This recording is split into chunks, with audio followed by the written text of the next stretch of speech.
Querido pueblo, hoy vamos a comenzar el capítulo 7, son 60 versículos que vamos a tomarlo resumiéndolos.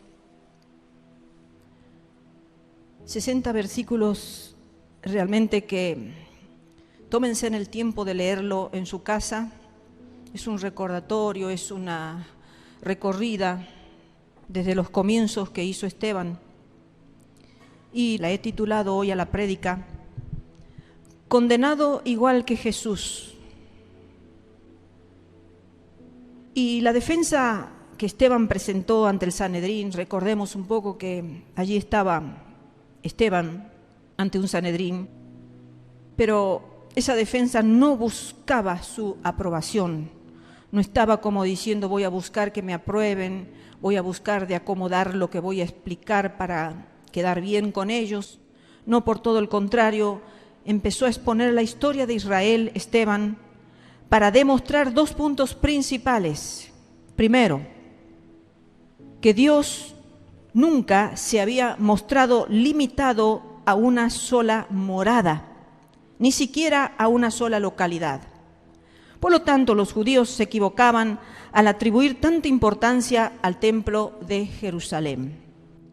Y en segundo lugar, lo que Esteban quería presentar y exponer ante el Sanedrín es que el pueblo de Israel siempre había rechazado a los profetas mensajeros de Dios. Por lo tanto, su rechazo al Mesías Jesús no era sorprendente. Si bien, un poco haciendo historia, Canaán era la tierra que Dios dio a Abraham y sus descendientes. Dios estuvo presente con Abraham, incluso en esa tierra de Mesopotamia, recordemos, Ur de los Caldeos, donde nació Abraham. Eso está relatado en los versículos 1 al 8 del capítulo 7, cuando comienza el discurso Esteban. El pueblo de Israel mostró su rechazo a los siervos de Dios desde el principio. No era algo nuevo, era algo que tenía una data histórica. Cuando, por ejemplo, sus antepasados, los hijos de Jacob, rechazaron por celos a José su hermano y lo vendieron como esclavo a Egipto. Sin embargo, Dios estuvo con José en Egipto. Esto está redactado en los versículos 9 al 16. Y algunos años después, el pueblo de Israel rechazó a Moisés, sin comprender que Dios lo había enviado para ser su libertador. Eso está en los versículos 17 al 29. Y durante 40 años Moisés vivió exiliado en el desierto. Pero incluso allí Dios se le apareció. Eso lo relata en los versículos 30 al 34 y me gustaría leerlo. Pasado 40 años, un ángel se le apareció en el desierto del monte Sinaí, en la llama de fuego de una zarza. Entonces Moisés, mirando, se maravilló de la visión y acercándose para observar, vino a él la voz del Señor. Yo soy el Dios de tus padres, el Dios de Abraham, el Dios de Isaac y el Dios de Jacob. Y Moisés, temblando, no se atrevía a mirar. Y le dijo el Señor, quita el calzado de tus pies. Vayamos viendo esta lectura que estamos haciendo. Primero, fíjense ustedes que se presenta como el ángel de Jehová, pero es el Señor, porque aquí en el versículo 33 dice, y le dijo el Señor, quita el calzado de tus pies, porque el lugar en que estás es tierra santa. Ciertamente he visto la aflicción de mi pueblo que está en Egipto, y he oído su gemido, y he descendido para librarlos. Ahora pues, ven, te enviaré a Egipto. Eso estaba relatando Esteban. Y el hombre que el pueblo rechazó, o sea, Moisés, se convirtió en su salvador, con la promesa de que un profeta de Dios, aún mayor, estaba por venir. Eso está relatado ahí en los versículos 35 al 37. Y saliéndonos un poco de la historia del Sinaí, Sabemos que el pueblo en los días de Jesús estaba esperando la venida del profeta. Para eso me gustaría leer en San Juan capítulo 1, versículo 19 al 21. Las palabras de Juan el Bautista. Dice: este es el testimonio de Juan cuando los judíos enviaron de Jerusalén sacerdotes y levitas para que le preguntasen: ¿tú quién eres? Confesó y no negó, sino confesó: yo no soy el Cristo. Y le preguntaron: ¿qué pues? ¿Eres tú Elías? Dijo: no soy. ¿Eres tú el profeta? Y respondió: no. Esas son las palabras de Juan el Bautista, porque realmente el pueblo estaba anhelante de que se le revelara, de conocerlo al profeta que estaban esperando. Pero luego nos vamos a San Juan aquí mismo en el capítulo 7, pero vamos al versículo 37 al 40. Ya estamos con la historia de Jesús. Y dice: en el último y gran día de la fiesta, era la fiesta de los tabernáculos, Jesús se puso en pie y alzó la voz diciendo: si alguno tiene sed, venga a mí y beba. El que cree en mí, como dice la Escritura, de su interior correrán ríos de agua viva. Esto dijo del Espíritu que habían de recibir los que creyesen en él, pues aún no había venido el Espíritu Santo, porque Jesús no había sido aún glorificado. Entonces algunos de la multitud, oyendo estas palabras, decían: verdaderamente este es el profeta. Y vemos también, recordando un poquito de Pedro, que en los atrios del templo, Pedro anunció realmente el cumplimiento de esta profecía de Moisés. Podemos retroceder unos capítulos anteriores de Hechos, vamos al capítulo 3, para recordar simplemente, cuando Pedro anuncia el cumplimiento de esta profecía. Hechos 3, versículo 22. Porque Moisés dijo a los profetas: el Señor vuestro Dios os levantará profeta de entre vuestros hermanos, como a mí. A él oiréis en todas las cosas que os hable. Por lo tanto, todos los miembros del Sanedrín sabían que nadie más que Jesús de Nazaret había venido como el profeta, como el mensajero de Dios, anunciado ya por Moisés. Pero el pueblo se rebeló contra Moisés y desobedeció a Dios. Eso lo relata Esteban en los versículos 38 al 43, en su defensa, podemos decir. Y vamos a focalizarnos en el versículo 38. Dice, leamos el 37 también.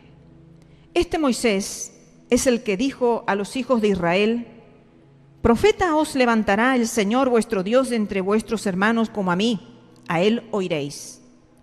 Este es aquel Moisés que estuvo en la congregación en el desierto con el ángel que le hablaba en el monte Sinaí, y con nuestros padres, y que recibió palabras de vida que darnos. Este es aquel que estuvo en la congregación. Una vez más Esteban insiste en que Moisés es aquel que revela la ley de Dios. ¿Por qué vamos reteniendo estas palabras que él está exponiendo? Porque vamos a llegar a una conclusión de este discurso. ¿Qué hizo Moisés? Sirvió como mediador entre Dios y el pueblo de Israel cuando Dios les dio los 10 mandamientos en el desierto, en el monte Sinaí. En Éxodo 20, capítulo 1 al 17, la verdad que no lo vamos a leer porque es un poco extenso de por sí ya. El discurso de Esteban fue extenso, pero allí los 10 mandamientos están en Éxodo capítulo 20 y desde el versículo 1 al versículo 17 están los 10 mandamientos, no los 9 ni 8 mandamientos, los 10 mandamientos. Sería bueno que cada uno revisara cuáles son esos 10 mandamientos. Y dice que ahí en el monte Sinaí habló Dios todas estas palabras diciendo, y empieza a detallarle los mandamientos a obedecer. Moisés estaba en la congregación. Y aquí vemos, situándonos en el libro de Hechos, que el griego usado en Hechos usa la palabra eclesia, que significa iglesia.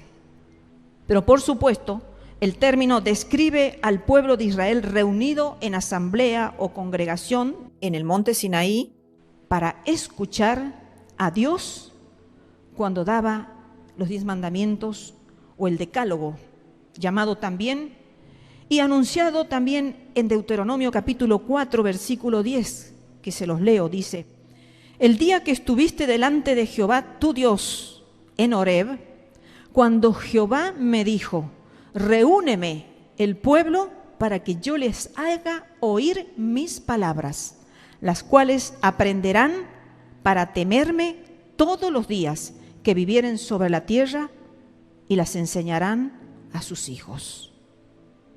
Reúneme al pueblo para que yo les haga oír mis palabras. ¿Quién? Jehová tu Dios, como dijo al principio. Hay un escritor teólogo escocés de los años 1910 y 1990 llamado F.F. Bruce. Dice que así como Moisés estuvo en la congregación o asamblea, entonces, en ese tiempo, Cristo está con su congregación y con su asamblea ahora. Y sigue siendo una congregación o asamblea peregrina, la asamblea en el desierto. Yo me pregunto, hermano, ¿estamos en la tierra pensando que somos peregrinos? Porque yo le aseguro que cambiaría nuestra forma y estilo de vivir. Si nosotros pensamos en que vamos a ser eternos y pensamos que tenemos una vida acá en la tierra, nos vamos a aferrar a todas las cosas de la tierra. Pero si nosotros pensamos que somos peregrinos, que hoy estamos y quizás en cualquier momento podemos no estar, vamos a enfocarnos completamente distinto. Vamos a vivir y vamos a pensar de manera completamente distinta. Hay muchos que realmente no creyeron a la presencia de Dios, no hicieron caso a la voz de Dios que le hablaba a Moisés, que le hablaba a Aarón, y fueron muriendo en el desierto. Sus cuerpos quedaron en el desierto. Y esto es triste y es lamentable porque había una promesa para el pueblo de Israel, que iban a ir a una tierra prometida donde iba a fluir leche y miel. Por supuesto, para el pueblo de Israel, la tierra prometida era algo físico, era una promesa física. Por eso tenían puesta la mirada en las cosas de la tierra, en lo que sembraban en la tierra, en el ganado. Estaban pendientes de cómo sería esa tierra, la cual tenían que conquistar. Mas nosotros no estamos pendientes porque la promesa para la iglesia no es un peregrinaje para alcanzar una tierra física. Nuestro peregrinaje acá en la tierra es para alcanzar una tierra, una patria celestial. Entonces, mientras nosotros sepamos que esta no es nuestra tierra, vamos a vivir como si no fuéramos de esta tierra, pensando cómo será nuestra vida allá en la eternidad, en la Jerusalén celeste. Qué hermoso, hermanos, cómo va a cambiar la óptica de muchas personas cuando empiecen a darse cuenta de esta realidad. Los cuerpos de los que se opusieron, los cuerpos de las personas que no creyeron quedaron allí, mas los que creyeron entraron en la tierra prometida. Moisés no recibió la ley en el tabernáculo cuando Dios habitó entre los israelitas, sino que recibió el decálogo, los 10 mandamientos, en la cumbre del monte Sinaí. Observemos que antes Dios había también comisionado a Moisés cerca de esta misma montaña. Puedes buscar en Éxodo capítulo 3, versículo 1. Luego el texto continúa diciendo, con el ángel que le hablaba en el monte Sinaí y con nuestros padres. El relato del Antiguo Testamento, hermanos, revela que Dios mismo habló a los israelitas desde el monte Sinaí. Lo tienes en Éxodo capítulo 20, versículo 1, dice, Y habló Dios todas estas palabras diciendo, y bueno, el versículo 2 dice, yo soy Jehová tu Dios que te saqué de la tierra de Egipto, de casa de servidumbre. O sea, habló Dios estas palabras. Y luego si nos vamos a Deuteronomio capítulo 5 y versículo 4, dice, cara a cara habló Jehová con vosotros en el monte de en medio del fuego. Y el versículo 5 sigue diciendo, yo estaba entonces entre Jehová y vosotros, para declararos la palabra de Jehová, porque vosotros tuvisteis temor del fuego y no subisteis al monte. Y posteriormente, Dios mismo dio a Moisés las tablas de piedra en las cuales había escrito los 10 mandamientos. También los tienes en Éxodo 31:18, en Deuteronomio 9:10. Pero la tradición judía, la que Esteban transmite al Sanedrín, enseñaba que un ángel sirvió como mediador entre Dios y el hombre, y así transmitió su ley al pueblo. Pero sin embargo, observemos, hermanos, cómo la tradición cambia los designios de Dios, porque Dios pone como mediador a Moisés, no a un ángel. Y la tradición judía, en cambio, lo pone al ángel. Si nosotros leemos, yo se los leo, por ejemplo, uno de los pocos versículos, podemos encontrar en todo Éxodo, podemos encontrar en Levítico, en Deuteronomio. Por ejemplo, en Éxodo capítulo 19, versículo 3 dice, y Moisés subió a Dios, y Jehová lo llamó desde el monte diciendo, así dirás a la casa de Jacob y anunciarás a los hijos de Israel. Ahora, por supuesto, si nosotros leemos Éxodo capítulo 3 y versículo 2 al 4 dice, y se le apareció el ángel de Jehová en una llama de fuego en medio de una zarza. Y él miró y vio que la zarza ardía en fuego y la zarza no se consumía. Entonces Moisés dijo, iré yo ahora y veré esta gran visión. ¿Por qué causa la zarza no se quema? Viendo Jehová, fíjense, viendo Jehová que él iba a ver, lo llamó Dios de en medio de la zarza y dijo, Moisés, Moisés, y él respondió, heme aquí. Aquí estamos viendo una teofanía que se manifestó Dios mismo a través del ángel de Jehová, a través de un ángel. Entonces, nosotros vemos, hermanos, cómo la tradición puso la mirada en el ángel, en un ángel, pero ese ángel era Jehová mismo en teofanía. Entonces, ese es el problema de muchas veces seguir las tradiciones y confundir, porque realmente era Dios mismo que le estaba hablando a Moisés, le estaba dando las directrices en cada detalle que tenían que vivir. Era Jehová de los ejércitos que se le presentaba y le hablaba a Moisés. El versículo 38 dice, ya al final de este versículo, dice, este es aquel Moisés que estuvo en la congregación en el desierto con el ángel que le hablaba en el monte Sinaí y con nuestros padres y que recibió palabras de vida que darnos. Recibió palabras de vida que darnos. En otras traducciones dice oráculos vivientes. Entonces Moisés recibió numerosos mandamientos. Se hablan de 613 mandamientos, en adición a los del Decálogo, a los 10 mandamientos, los cuales enseñó al pueblo. Esteban los llamó oráculos vivientes, que son las órdenes individuales que Dios le dio. Y esto muestra que Esteban tiene realmente el mayor respeto por la ley de Moisés. O sea, en esos tiempos hablar de Moisés era hablar de las leyes de los 10 mandamientos, como hablar de los 10 mandamientos era hablar de Moisés. Si se hablaba mal de los 10 mandamientos, era como que se hablaba mal de Moisés. Si hablaba mal de Moisés, era como que se hablaba mal de los 10 mandamientos. Recordemos que en los versículos del 13 y 14 del capítulo 6, lo acusan de estar en contra de la ley y del templo. Retrocedamos un poquito al capítulo 6, versículo 13 y 14. Dice, y pusieron testigos falsos que decían, este hombre no cesa de hablar palabras blasfemas contra este lugar santo y contra la ley. Pues le hemos oído decir que ese Jesús de Nazaret destruirá este lugar y cambiará las costumbres que nos dio Moisés. Pero estamos viendo que realmente Esteban tiene un respeto muy grande por la ley de Moisés. Al decir viviente, como dice, recibió palabras de vida o recibió oráculos vivientes, afirma que la palabra de Dios es una palabra viva. Qué hermoso, hermanos, que también nosotros entendamos que la palabra de Dios es una palabra viva, que estuvo viva en los tiempos pasados, en el tiempo presente y lo seguirá hasta el fin de los días. Porque muchos no hacen caso a la palabra de Dios porque consideran ser un libro.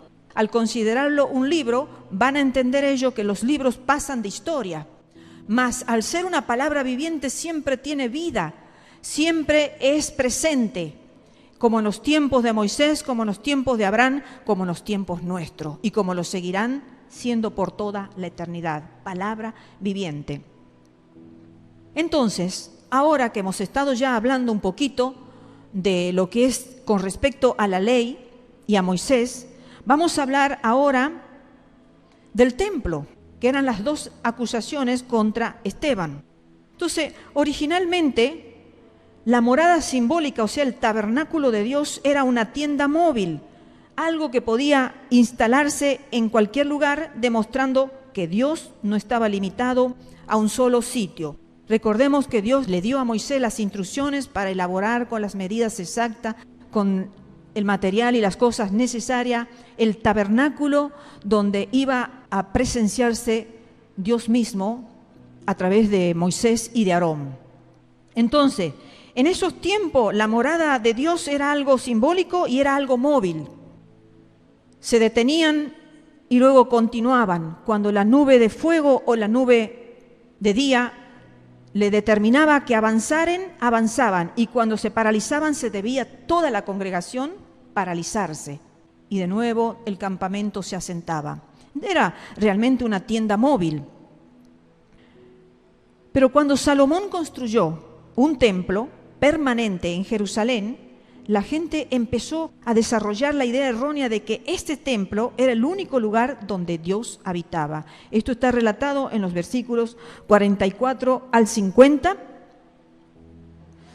Entonces los judíos de la época de Esteban, al igual que sus antepasados, malinterpretaron a Dios, resistieron a su espíritu, desobedecieron su ley, rechazaron a sus mensajeros o profetas y finalmente mataron al Mesías mismo. Vamos a leerlo en los versículos 51 al 53. Algunas referencias las vamos a leer, otras no. Y ahí es cuando dice, duros de cerviz e incircuncisos de corazón y de oídos, vosotros resistid siempre al Espíritu Santo, como vuestros padres, así también vosotros. ¿A cuál de los profetas no persiguieron vuestros padres y mataron a los que anunciaron de antemano la venida del justo, de quien vosotros ahora habéis sido entregadores y matadores? ¿Vosotros que recibisteis la ley por disposición de ángeles y no la guardasteis?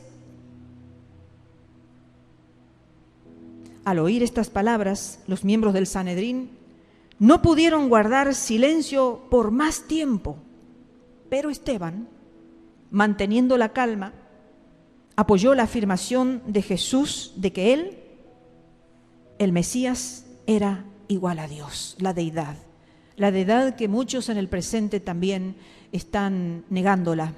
Pero sin embargo, a pesar de esta situación que estaba enfrentando ante este Sanedrín, él mantuvo la calma. Y qué importante es, hermanos, mantener la calma cuando estamos en situaciones difíciles, cuando estamos en situaciones en donde tenemos que defender una verdad ante una mentira. Entonces, para los judíos, Esteban estaba repitiendo la blasfemia por la que habían matado realmente a Jesús. A Jesús lo mataron por la misma blasfemia, según ellos. En un arrebato entonces de ira incontrolable se abalanzaron sobre él, lo sacaron a rastras de la ciudad y lo apedrearon hasta darle muerte. Pero fijémonos, hermanos, que la defensa de Esteban no podía conducir más que a un desafío de la muerte. Esteban tenía que defenderse sabiendo que estaba desafiando a la misma muerte. Eso mismo le había pasado a Jesucristo. ¿Por qué no le iba a pasar a él? Se lo estaba acusando y se lo estaba condenando por la misma blasfemia. ¿Cómo no iba a esperarle la misma muerte que a Jesucristo le habían dado? Pero antes de morir, Esteban, siguiendo nuevamente el ejemplo de Jesús, encomendó su vida a Dios y pidió perdón por sus asesinos. Ustedes fíjense, hermanos, que él no vio los rostros de odio. Su mirada trascendió los cielos y contempló a Jesús a la diestra de Dios. El versículo 56 dice: cuando allí estaban crujiendo los dientes, dice, contra él, Esteban, lleno del Espíritu Santo, puesto los ojos en el cielo, vio la gloria de Dios y a Jesús que estaba a la diestra de Dios. Y dijo: he aquí, veo los cielos abiertos y al Hijo del Hombre que está a la diestra de Dios. El odio que tenían los judíos, los miembros del Sanedrín, porque se estaba declarando la deidad, estaba contemplando a Jesús a la diestra de Dios, no le afectó a Esteban. Esteban no vio los rostros, su mirada trascendió los cielos y contempló a Jesús a la diestra de Dios. Y es lo que nosotros muchas veces vamos a tener que hacer, hermanos. No mirar muchas miradas de odios que van a venir contra nuestras vidas. No mirar aquellas miradas de juicios, de dedos amenazadores, de condenación, sino que nuestra mirada vamos a tener que hacerla trascender hacia los cielos para mirar a nuestro defensor, a nuestro redentor, a nuestro salvador, a nuestro único defensor en muchas situaciones. Y en muchas situaciones no vamos a tener defensa terrenal. Pero tomemos el ejemplo, nunca olvidemos lo que hizo, cómo lo hizo Esteban en ese momento crucial, en ese momento difícil, que nosotros nos cuestionemos y nos pongamos a pensar cómo actuaríamos realmente cuando vinieran acusaciones a nuestras vidas. Lo primero que nosotros quisiéramos es empezar a hacer una defensa al estilo de ellos, al estilo del acusador. Pero sin embargo, Esteban dice que su rostro entero se le alumbró y sus ojos pudieron verlo al Hijo de Dios, a Jesús sentado a la diestra. Entonces, antes de morir, Esteban hizo lo mismo que Jesús hizo, encomendó su vida a Dios y pidió perdón por sus asesinos. Eso está en los versículos 54 al 60, que no lo vamos a leer, pero sí vamos a leer lo que realmente está relatado en Marcos, capítulo 14, versículos 62 al 64. Jesús le dijo: yo soy, y veréis al Hijo del Hombre sentado a la diestra del poder de Dios, viniendo en las nubes del cielo. Entonces el sumo sacerdote, rasgando su vestidura, dijo: ¿qué más necesidad tenemos de testigo? ¿Habéis oído la blasfemia? ¿Qué os parece? Y todos ellos le condenaron, declarándole ser digno de muerte. Esta sentencia que le dieron a Jesús fue la misma sentencia que le estaban dando a Esteban. Y si nos vamos a Lucas, capítulo 23, versículo 34, vemos que lo mismo que hizo Jesús, lo hizo Esteban. Y Jesús decía: Padre, perdónalos, porque no saben lo que hacen. Y repartieron entre sí su vestido echando suerte. Y si nos vamos a Lucas 23, el versículo 46, un poquito más adelante, dice: entonces Jesús, clamando a gran voz, dijo: Padre, en tus manos encomiendo mi espíritu. Y habiendo dicho esto, expiró. Murió perdonando a sus enemigos. Murió encomendando su espíritu al Padre. Hermanos, cuando dijo lo que estaba viendo en el versículo 56, y dijo: aquí veo los cielos abiertos y al Hijo del Hombre que está a la diestra de Dios, se lo tomaron como la peor blasfemia, igual que a Jesús. Y el castigo del blasfemo era morir apedreado, como lo dice Deuteronomio capítulo 13, versículo 6, que ya lo hemos visto en otros estudios. La ley del blasfemo era morir apedreado. Es que en realidad aquello que hicieron con Esteban no fue un juicio, sino fue un linchamiento, porque el Sanedrín no podía dictar o dar sentencia de muerte.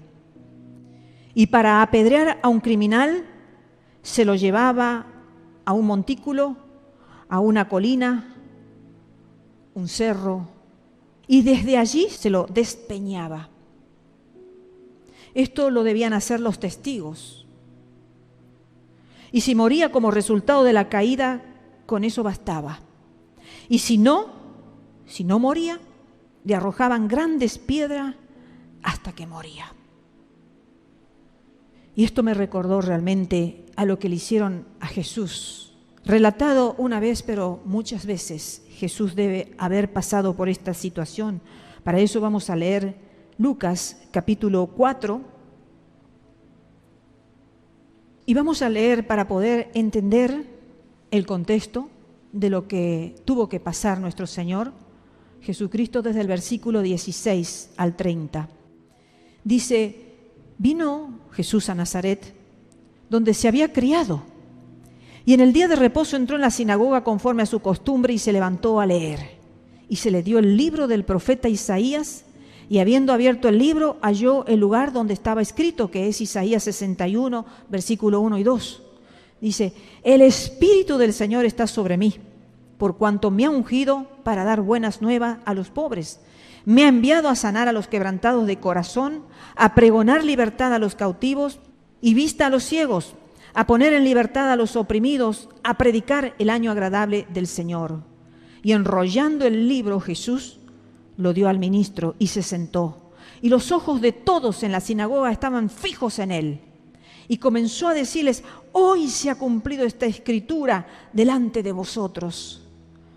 Y todos daban buen testimonio de él y estaban maravillados de las palabras de gracia que salían de su boca y decían: ¿no es este el hijo de José? Y él les dijo: sin duda me diréis este refrán: médico, cúrate a ti mismo. De tantas cosas que hemos oído que se han hecho en Capernaum, haz también aquí en tu tierra. Y añadió: de cierto os digo que ningún profeta es acepto en su propia tierra. Y en verdad os digo que muchas viudas había en Israel en los días de Elías, cuando el cielo fue cerrado por 3 años y 6 meses, y hubo una gran hambre en toda la tierra. Pero a ninguna de ellas fue enviado Elías, sino a una mujer viuda en Sarepta de Sión. Y muchos leprosos había en Israel en tiempos del profeta Eliseo, pero ninguno de ellos fue limpiado, sino Naamán el sirio. Dice: al oír estas cosas, todos en la sinagoga se llenaron ¿de qué? De ira. Y levantándose, le echaron fuera de la ciudad y le llevaron hasta la cumbre del monte sobre el cual estaba edificada la ciudad de ellos, para despeñarle. Mas él pasó por en medio de ellos y se fue. Lo mismo que le hicieron a Esteban le querían hacer a Jesús, pero el tiempo de Jesús no había llegado. Por eso no pudieron lograr su cometido. Entonces, queridos hermanos, Esteban, uno de los 7 designados para el trabajo de beneficencia, recordemos que había sido uno de los que se había elegido para que sirvan las mesas, para que controlen las finanzas, se convirtió en el más notable apologista. Un apologista es un defensor de una doctrina o credo especialmente religioso. Se convirtió en el más notable apologista de la primitiva iglesia cristiana. No pertenecía al grupo de los 12 primeros apóstoles, no pertenecían al grupo de los íntimos de Jesucristo. El ministerio de Esteban por Cristo fue muy poderoso, como lo relata el capítulo 6 de Hechos, el versículo 8, aunque corto. Pero hermanos, es mejor que el proceso de preparación sea largo y el ministerio sea corto. ¿Saben por qué? Porque lo que va a subir al cielo es nuestra vida preparada y santificada. A algunos le tocará en esta tierra tener ministerios largos, extensos, y otros le tocará en la tierra tener ministerios bien cortos. Pero lo que va a depender de la eternidad para nuestras vidas va a ser cómo nos hemos preparado para un ministerio corto o para un ministerio largo. ¿Cómo se preparó Esteban? Su carácter fue impecable. Qué difícil, ¿verdad? Tener un carácter impecable. A veces es con lo que más cuesta remar en la vida, el carácter. Su testimonio por Cristo, radiante. En el capítulo 6, versículo 15, en el capítulo 7, versículo 55 al 66, allí nos muestra su testimonio. Y aunque su predicación fue poderosa, como lo relata los versículos 51 al 54, y su sermón, según el relato, mucho más largo que el de Pedro en el Pentecostés, las Escrituras registran muy pocos resultados numéricos de su ministerio. Le digo esta frase, hermanos: no es lo que la tierra pueda registrar de nosotros lo que vale, sino es lo que registra el cielo de nuestras vidas. Sin embargo, ya para concluir todo este discurso y ya llegando a la muerte de Esteban, podemos decir que en el capítulo 8, que no lo vamos a analizar porque va a ser parte de la próxima prédica, pero sí podemos decir, porque queremos cerrar esta historia de Esteban, que en el capítulo 8, versículo 1, registra que Saulo presenció y dio su asentimiento para su martirio. Saulo de Tarso era uno de los que apoyaba la muerte de Esteban. Años más tarde, Pablo, ya convertido al cristianismo, alude al impacto del testimonio de Esteban en el capítulo 20, versículo 22. O sea que esa muerte que tuvo Esteban impactó la vida de Saulo de Tarso, a tal punto que fue uno, podríamos decir, de los componentes indispensables en la vida de Saulo para que se convirtiera. Lógicamente, el encuentro que tuvo con Jesucristo de Nazaret camino a Damasco fue lo que lo transformó, fue lo que lo llevó a reconocer que estaba equivocado.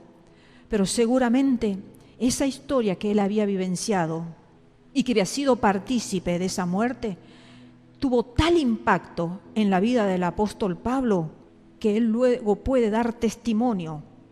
Y entonces, de esta manera, hermanos, la actividad de Esteban no se limitó al trabajo social, sino que él se convirtió en apologista, en evangelista y a la vez que en el primer mártir de la iglesia primitiva. Fíjense, hermanos, que a Esteban no se lo registró por sus milagros. Sabemos ciertísimamente que Esteban tenía el don de sanidad, lo hemos estudiado en las prédicas anteriores, pero no se lo registró por sus milagros ni por sus sanidades. A Esteban se lo registró por su muerte en defensa de una doctrina única, irrefutable e inamovible. ¿cómo se irá a registrar nuestras vidas? Porque yo a veces observo, y es de todos, que nos gustaría ser las personas que hacemos milagros. ¿A quién no? Ser las personas que hacemos sanidades. ¿Y a quién no? Ser personas que hagamos muchas obras de beneficencia. ¿Y a quién no? Pero sin embargo, lo más impactante de la vida de Esteban fue que él realmente murió por defender un evangelio que no podía ser adulterado, un evangelio que no podía ser cambiado, a pesar del costo de su propia vida. Yo he pensado mucho, hermanos, porque nosotros estamos relatando ahora historias, estamos predicando, estamos tratando de que todos tengamos una mente como la mente de Cristo. Pero ¿cómo hubiéramos sido nosotros si hubiéramos estado en el lugar de Esteban en esos tiempos? ¿Cómo seríamos si en estos tiempos nosotros tuviéramos que defender un credo? Si nosotros tuviéramos que defender una doctrina que la hemos predicado, que la creemos verdadera, pero estamos apremiados por el odio y por el terror de personas que nos quieren matar. Porque ahora nosotros estamos bien, estamos libres y estamos predicando lo que a otro le costó la vida. Pero preguntémonos si nosotros nos pusiéramos en esa situación, ¿cómo seríamos? Y no lo sabemos. Porque hay que llegar al momento, hay que llegar a la situación, hay que llegar al momento donde no sabemos la adrenalina en nuestro cuerpo, ¿cómo nos haría responder? Que el Señor nos ayude, hermanos, a no solamente prepararnos en esta vida para ministerios que Dios nos quiere usar, porque Esteban fue realmente usado poderosamente en las sanidades, poderosamente en las sanidades. Pero el registro más poderoso de él es que tuvo la misma muerte de nuestro Señor Jesucristo. Fue juzgado por blasfemia, fue juzgado porque él defendió realmente la deidad de Jesucristo como el Hijo de Dios. Que ninguna doctrina, muy que ahora están corriendo doctrinas y doctrinas por todo el mundo, nos movilice, hermano. Que ningún pensamiento venga a movernos de lo que nosotros tenemos como convicción en nuestro corazón.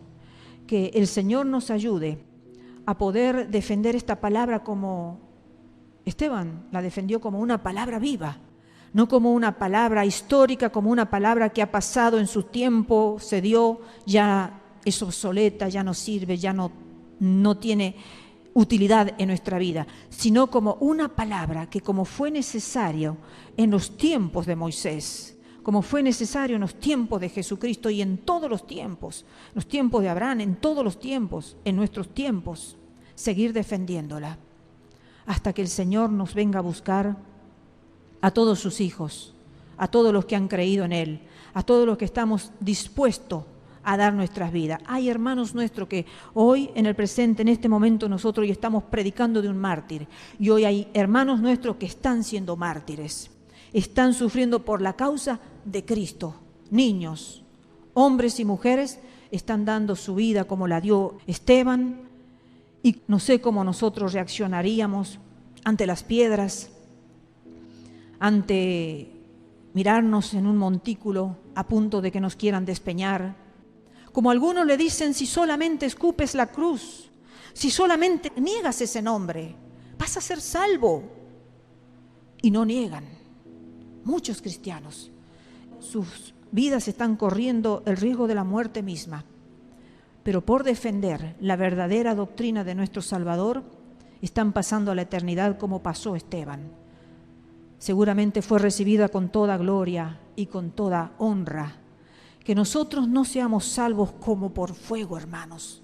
Yo siempre le digo, Señor, permíteme vivir en esta tierra, no para que yo solamente sea salva como por fuego, no para que yo solamente sea salva por pura gracia, porque la misericordia de Dios me alcanzó.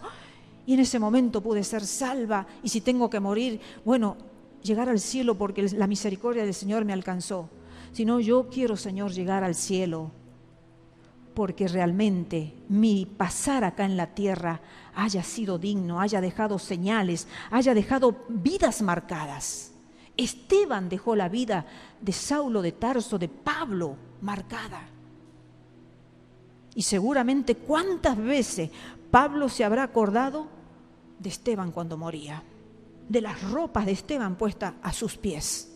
¿Cuántas veces se habrá acordado Pablo de ese mártir que dio ejemplo en la tierra?